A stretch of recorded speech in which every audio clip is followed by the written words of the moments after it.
Continue करते हैं। Miss miss round पे ही हैं? जी जी सर, आप कंटिन्यू करें। अच्छा अच्छा, अस्सलाम वालेकुम मिस। वालेकुम अस्सलाम।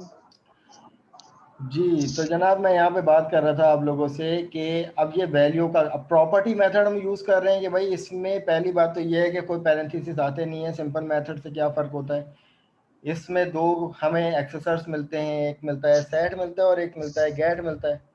अब जब सिंपल मेथड में अगर हम बात करते हैं कि फॉर एग्जांपल पब्लिक वॉइड करने के बाद अगर कोई मेथड हम इस्तेमाल करते हैं जैसे शो का, अब अगर हमें इसमें यूज़र से इनपुट लेना हो कोई रन टाइम पे तो हम पैरामीटर प्रोवाइड करते हैं, कोई भी लाइक एग्जांपल के तौर पे integer ID what ever you want. तो जनाब प्रॉपर्टी मेथड में ऐसी कोई कहानी नहीं होती। अब प्रॉपर्टी मेथड में यूज़र से इनपुट कैसे आए, तो जनाब प्रॉपर्टी मेथड में हमें सेट के एक्सेसर में एक कीवर्ड मिलता है वैल्यू का। अब वैल्यू का मतलब ये होता है कि जो भी हम प्रॉपर्टी को वैल्यू असाइन करेंगे वो कौन कैच करता है, ये वैल्यू का कीवर्ड कैच करता है। अब फॉर सपोज अगर हमने यहाँ पर यूज़र से इनपुट लिया कि भाई स्टूडेंट आईडी प्रोवाइड करो। अब प्रॉपर्टी मेथड बिल्कुल उसी तरीके से इस्तेमाल होगा जैसे हमारी कोई भी नॉर्मल फील्ड इस्तेमाल होती है और उसमें हमने फॉर एग्जांपल कोई आईडी दे दी। अब ये 100 आईडी जो है वो जनाब वैल्यू का कीवर्ड उसको कैच करेगा और अपनी कंडीशन से मैच करेगा कि भाई अगर ये value less than equal to zero हुई या ज़ीरो के इक्वल हुई तो जनाब हमारे पास सिंपल सा एक मैसेज प्रिंट हो जाए कि भाई this is invalid ID, invalid ID. वरना क्या हो, एल्स के ब्लॉक में हम डिफाइन कर दें कि भाई दिस डॉट हमारे पास जो हमारी फील्ड थी, प्राइवेट फील्ड थी आईडी, उसको ये आईडी असाइन कर दो, प्रॉपर्टी असाइन कर दो। ठीक है। और इसी तरीके से गेट क्या काम करेगा, गेट सिंपल क्या करेगा कि अगर वैलिड वैल्यू होगी तो वो असाइन हो जाएगी और जो असाइन वैल्यू होगी उसको वो रिटर्न कर देगा। अगर इस कंडीशन के मुताबिक वैल्यू असाइन नहीं भी होगी तो वो बाय डिफ़ॉल्ट क्या असाइन कर देगा, वो बाय डिफ़ॉल्ट जनाब ज़ीरो असाइन कर देगा इसको। तो रिटर्न करवाने के बाद मैं किसको रिटर्न करवाऊंगा, दिस डॉट करके मैं अपनी फील्ड को रिटर्न करवाऊंगा विच इज़ आईडी। तो अब बजाय मैंने गेटर सेटर की अप्रोच यूज़ करने के, जो मैंने पहले इससे पहले सेशन में अप्रोच यूज़ की थी कि दो अलग अलग मेथड बनाए थे, तो उन दो मेथड बनाने के बजाय मैंने सिंपल एक प्रॉपर्टी मेथड बना लिया जिसके अंदर हमें दो एक्सेसर प्रोवाइड होते हैं। सेट क्या करता है, यूज़र से इनपुट लेगा और गेट क्या करेगा, उसी इनपुट को रिटर्न करवा के देगा। अब ये है एक ही प्रॉपर्टी। उस वक्त हमने दो अलग अलग मेथड, एक सेट के लिए मेथड बनाया था और एक गेट के लिए मेथड बनाया था जिसको हम लोग गेटर सेटर का नाम दे रहे थे। तो वो ट्रेडिशनल अप्रोच थी किसकी, इस प्रॉपर्टी मेथड। तो अब ये पूरा एक प्रॉपर्टी मेथड किसके लिए हमने इंप्लीमेंट कर लिया जनाब, आईडी की के रूल को वायलेट होने से हमने बचा लिया। तो अब यहाँ पर अगर फॉर सपोज यूजर से इनपुट आएगा, अब यूजर से इनपुट किससे आएगा कि भाई हमने S T D I D से यूजर इनपुट दिया था। अब जो यूजर इनपुट आया वो प्रॉपर्टी में असाइन हो गया। अब हमें चाहिए कि भाई हम उसको प्रिंट भी करवाएं। तो मैं यहाँ पर S1 डॉट करने के बाद आईडी को इस प्रॉपर्टी को दे दूँ। अब यहाँ पर चेक कर लेते हैं कि मैं अभी फ़िलहाल ये वाले कोड को कमेंट आउट कर देता हूँ क्योंकि अभी हमने सिर्फ आईडी पे काम किया है। तो चेक कर लेते हैं अपना आउटपुट को। अब यहाँ पर आईडी के लिए क्या रूल था कि भाई आईडी जो है वो ज़ीरो नहीं हो सकती, आईडी जो है वो एक नॉन पॉजिटिव वैल्यू नहीं हो सकती। सही है, नॉन नेगेटिव वैल्यू होनी चाहिए। फॉर एग्जाम्पल मैं एज ए स्टूडेंट अपनी आईडी लिखता हूँ -64430। तो आप यहाँ पर मुझे बताइए कि क्या इस कंडीशन के अकॉर्डिंग इसको एक्सेप्ट करनी चाहिए या नहीं। नहीं करनी चाहिए सर। ठीक है, क्योंकि हमने यहाँ पे कंडीशन दे दी तो इसने सीधा सीधा हमें कह दिया कि भाई इनवैलिड आईडी, इफ का ब्लॉक। अब ये समझ में आया वैल्यू का कीवर्ड ने क्या काम किया जनाब, वैल्यू के कीवर्ड ने क्या काम किया कि यूजर से इनपुट लिया, उसको कैच किया और अपनी कंडीशन से मैच किया। अगर कंडीशन ट्रू होती है, ठीक है, ये वाली कंडीशन अगर ट्रू होती है तो इसने इनवैलिड दे दिया।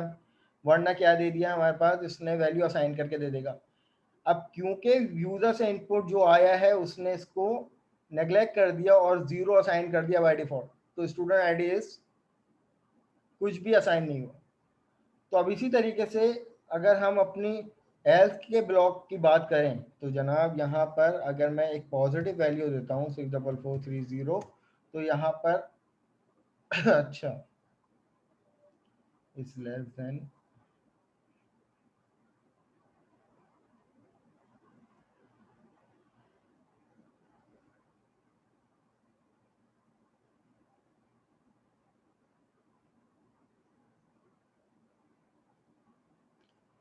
तो स्टूडेंट आईडी दिस और ये आ गया मेरे पास।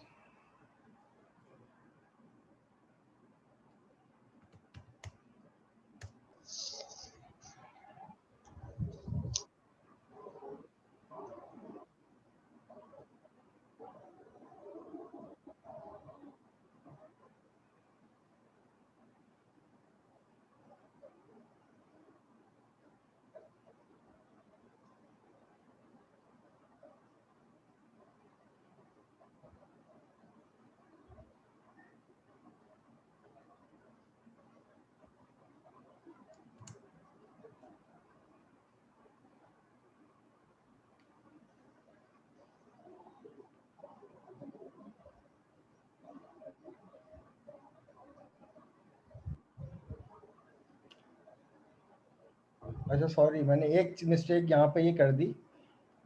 देखें जनाब यहाँ पे आएगा वैल्यू, क्योंकि वैल्यू से यूजर इनपुट आ रहा है ना, मैंने वो गेटर सेटर की अप्रोच ध्यान में थी तो उसके मुताबिक। खैर यहाँ पर सिर्फ एक छोटी सी मिस्टेक हो रही थी, वो देख लें।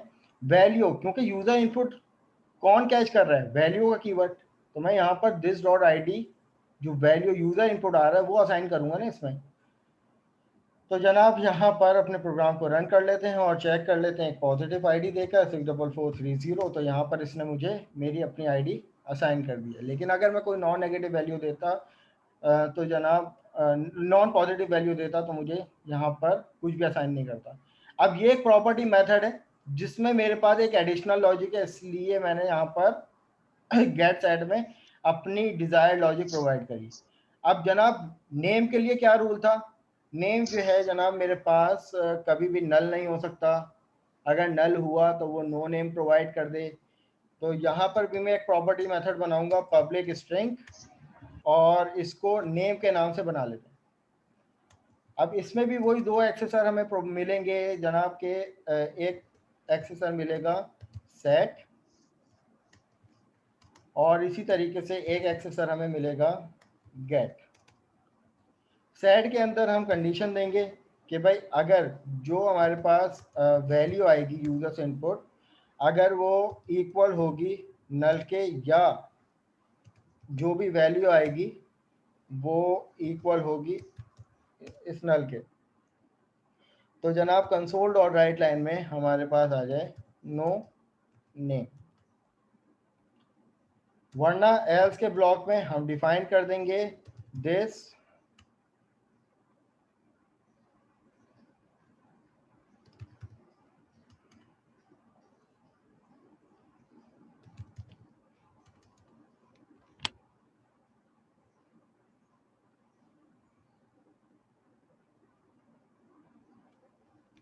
सेट। सर अफान आपको एक मैसेज किया है मैंने जूम के चैट सेशन पे, काइंडली उसको देख लीजिए। ओके ओके आप मुझे होस्ट बना दें और जी या जी तो आप वेटिंग में चले जाएं 5 to 10 मिनट्स, या लीव कर दें मीटिंग, फिर रीज्वाइन कर लीजिएगा। Okay okay